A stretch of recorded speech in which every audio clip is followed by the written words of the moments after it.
the stiff one of the week. This stiff one I'd forgotten about. Eric Sims. I have to set this up properly. This is about, oh God, I'm going to say about 17 years ago.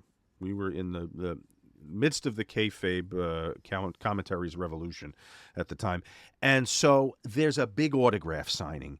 And Warrior is making, this is before Hall of Fame and all that stuff. He's coming back out. He was, reclusive and away from wrestling for a long time. He's coming out. He's doing this big, high-profile signing. Eric Sims is there with Kaz, with the Sheik. Eric thinks it would be a great idea to take the Sheik over to the Ultimate Warrior for a photo opportunity.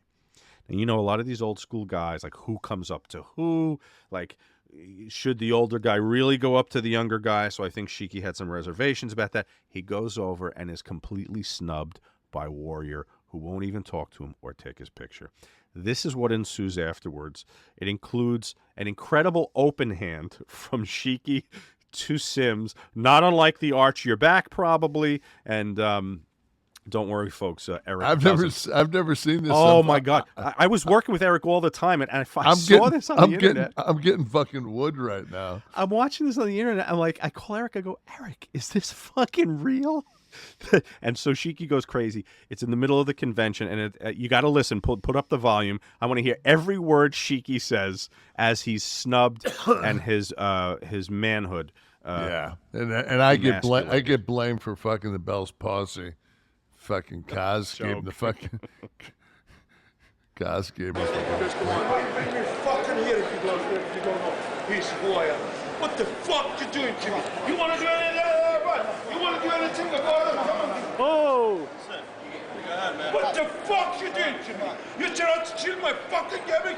This man know where I come from, and I know he come from. What the fuck you bring me here? No. Well, you need to get security. Fuck you and fuck the security. I respect like those you say, no? You treat you like that? I know you're from Georgia, man. That was his fucking fault. Don't fucking tell me I get started. You're a fucking asshole. You bring me here to treat me like that? That was your fucking fault. I respect you, man. I know you're from Georgia, but don't never ever insult me again. Well, Lou Ferrigno may have apologized, but the incredible. Ultimate Warrior continued. That was it. I know you're from Georgia, man. I think that's a new shirt. Instead of the Ox Baker did it. I think I know you from Georgia, man. It's better. You never saw that, huh? No. I couldn't tell it was any of those guys Warrior over there? Yeah.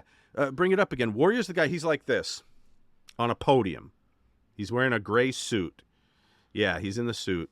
And if you slide back, I'll show you where he is.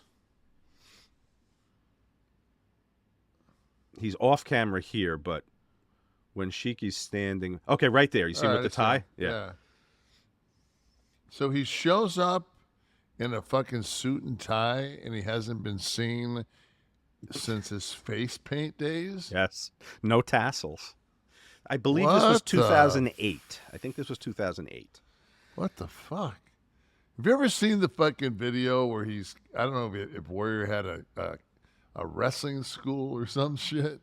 He's screaming, "What the fuck?" Oh, no, really? You've never seen that? No. Oh. There is a clip. Somebody took... Warrior did one shoot interview with... I don't know who the vendor was. It wasn't like me or Rob or High Spots, Michael. It was some other outlier. I guess they paid a fortune and they got it. Somebody cut together, like out of context, a bunch of his answers. Oh God, one of you guys has to find this, and it's rather hilarious and well done. But no, the thing that you're talking about, I didn't see that. He's doing a class in a school. Yeah, it's like there's just a couple, maybe 4 or 5 kids around, and he just goes off. On the students? The students. Yeah, he just goes berserk. So first, why? I guess my question is, why is he teaching a wrestling class? A face paint class, a bodybuilding class, tassels class, You know what? ropes class? I'm in. There's a lot of guys that can teach you a lot of shit, and there's other people that are just fucking got over. I mean, there's an art to that too. You know, if you haven't drawn money, how the fuck are you gonna teach me to draw money? So, okay, point taken. All right, so you have wrestling college, Nash's Wrestling University, and different teachers are teaching different classes, right? What class is Warrior teaching? How to hold up a promoter for more fucking money. I guess that worked. How to take yourself beyond serious. Is Brett the associate professor in that department or what? I think Brett fucking chilled out when he got older. I think so. I think you know, you got to look at the. I always look at the socialization process that all the Hart guys went through with the dungeon. I mean, there's just nobody. Yeah, come on. Like Brett took it a little serious. Well, Stu Hart's your dad. Yeah, Stu Hart's your fucking but Brett took it a little. No shit. Which is why I always thought that the I don't know, the surrounding the Montreal thing. Did Brett, with Stu Hart as his father, really think it was acceptable to turn to a promoter and say, "No, you're not getting your belt back right now"? What would Stu Hart have done if somebody said to Stu, "Yeah, you know what? Not tonight, Stu"?